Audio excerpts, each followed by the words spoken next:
Somaliland, a self-declared independent state in the Horn of Africa, is making headlines as discussions about its recognition by the United States gain momentum. Could this be the moment Somaliland has been waiting for? Somaliland declared independence from Somalia in 1991, following years of civil war. Since then, it has operated as a stable and democratic state with its own government, currency, and military. However, it has yet to gain international recognition. According to Somali news sources, recent developments suggest that the United States is considering strengthening ties with Somaliland. This comes as the region continues to demonstrate its strategic importance in the Horn of Africa, particularly in countering regional instability and securing maritime trade routes.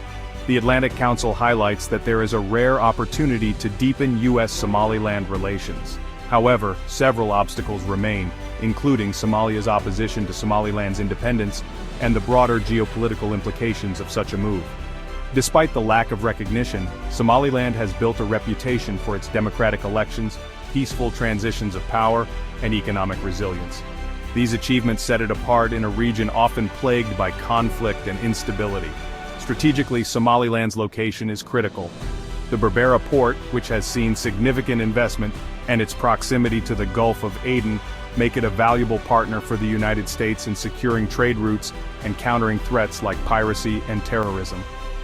For the people of Somaliland, recognition would mean validation of their decades-long struggle for self-determination. It would also open doors to international aid, trade, and investment.